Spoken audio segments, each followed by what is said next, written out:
Ahoj ľudia, dneska sa naučíme kúzlo s kartami a bude to veľmi jednoduché kúzlo. Tá prvá polovica je pre začiatočníkov a tá druhá už je pre tých, čo vedia robiť s kartami. Takže môžeme asi aj začať. Takže vy rozostriete karty takto dáko. On si vyberie túto. Poviete, nech vám ju neukazuje a nech ju vráti naspäť. Ono vráti a vy furt neviete, že aká to je. Máte ju na vrchu. Na vrchu ju máte. Tu je. A vy povie, a nie vy, ale ten človek povie kedy stop. Takže vy takto idete. A on napríklad povie teraz stop.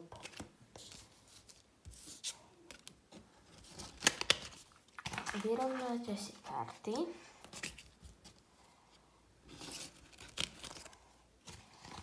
Vyrovnáte si karty. A dáte si tieto karty na vrch. Vyrovnáte ich. No a toto už je koniec pre tých začiatočníkov. A opýtajú sa, že či to je táto karta, alebo viete, že kde si ju dávate. A teraz ide pre tých, čo už vedia robiť s kartami. Takže zase si zoberieme celú kopu. Dáš tu.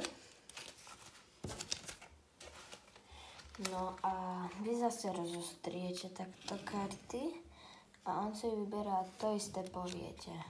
On si vyberá túto kartu a dá ju sem. No vy si ju dáte takto.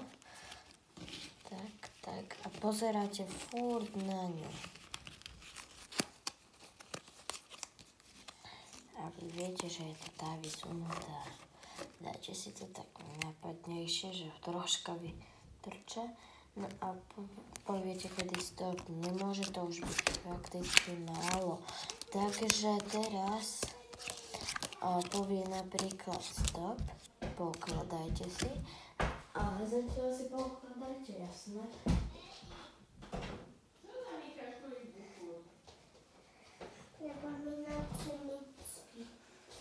No, poukladajte si karty a viete, že je prvá. Teraz si vyrovnáte karty a aj druhú kopu. A teraz viete, že je tu, takže si dáte všetko no, tu je tá karta. Viete, že či chce zamiešať, ak hej, no tak si ju skryjete. No a on si zamieša všelijako.